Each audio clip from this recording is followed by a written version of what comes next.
नमस्कार दोस्तों, मैं असलम मलिक। आपका स्वागत है हमारे YouTube channel online coaching centre पर। दोस्तों, जैसा कि आपको पता है, यूपी लेखपाल की जो 5200 वैकेंसी हैं उसकी तैयारी हम कर रहे हैं, जिसमें जो स्पेशल सब्जेक्ट है हिंदी, हिंदी को हम पढ़ा रहे हैं। तो दोस्तों, आज का हमारा टॉपिक है संधि। आज का हमारा क्या टॉपिक है? संधि। संधि के बारे में आज हम पढ़ेंगे कि संधि किसे कहते हैं और इसके भेद कितने होते हैं। इससे पहले हमने वर्णमाला तथा विराम चिन्ह का चैप्टर जो है कंप्लीट कर चुके हैं।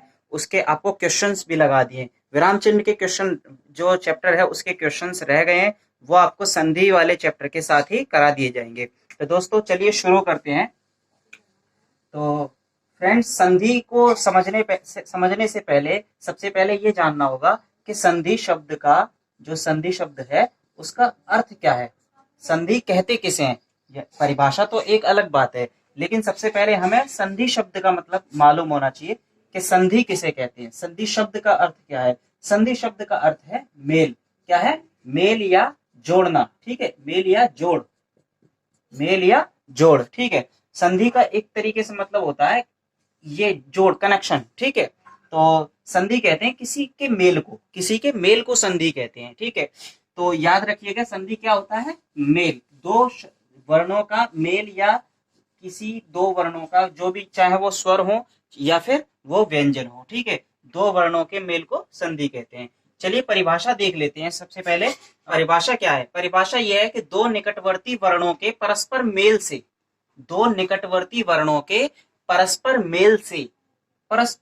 से, ठीक है, जो विकार यानी कि जो परिवर्तन यानी जो चेंजिंग होती है उन दो वर्णों के जुड़ने के कारण जो उस शब्द में चेंजिंग हो जाती है, ठीक है, उसको हम कहते हैं संधि। उसको क्या कहते हैं हम? संधि। ठीक है, तो संधि किसे कहते हैं? दो निकटवर्ती वर्णों के मेल से जो विकार होता है, जो परिवर्तन होता है, उसे हम संधि कहते हैं। ठीक है, तो संधि के बारे में आपको समझ में आ गया। अब देखेंगे हम इसके एग्जाम्पल क्या क्या है।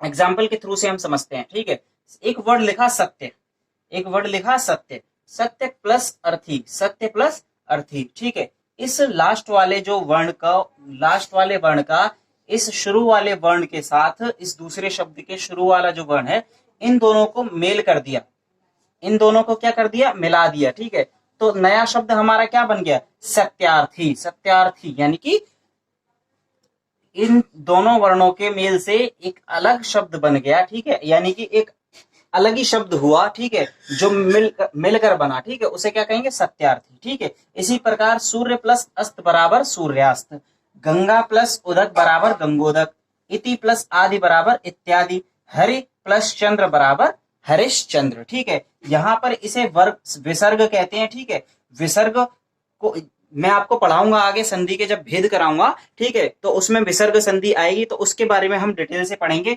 तो ये मैंने एक एक एग्जाम्पल ले रखे हैं। ठीक है, एक स्वर संधि, इसमें स्वर संधि का भी एग्जाम्पल है। ठीक है, व्यंजन संधि और विसर्ग संधि, तीनों संधियों के एग्जाम्पल दे रखे हैं इसमें। ठीक है, तो आइए देखते हैं हम सबसे पहले संधि के भेद कितने होते हैं। संधि के भेद कितने होते हैं आपको बता दूं।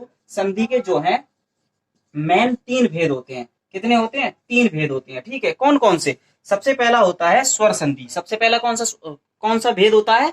स्वर संधि। ठीक है, स्वर संधि के अंतर्गत इसके और अंदर भेद होते हैं। ठीक है, वो हम आपको आगे आने वाले वीडियो में कराएंगे। इसके बाद होता है दूसरा भेद व्यंजन संधि। कौन सा होता है? व्यंजन संधि। तीसरा होता है विसर्ग संधि।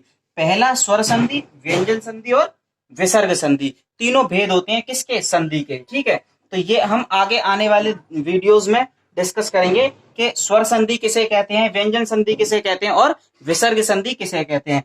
तो आपको समझ में आ गया होगा कि संधि किसे कहते हैं और संधि की परिभाषा क्या है, संधि का जो शाब्दिक अर्थ है वो क्या होता है। ठीक है, तो दोस्तों, अगर आपको कोई चीज समझ में ना आई हो तो आप हमारे कमेंट बॉक्स में पूछ सकते हैं इस वीडियो के। और यदि आप हमारे चैनल पर नए हैं तो हमारे इस चैनल को सब्सक्राइब जरूर करें तथा पास वाले बेल आइकन को दबाना ना भूलें, जिससे आने वाली वीडियोस की सभी नोटिफिकेशंस आपको प्राप्त हो सकें।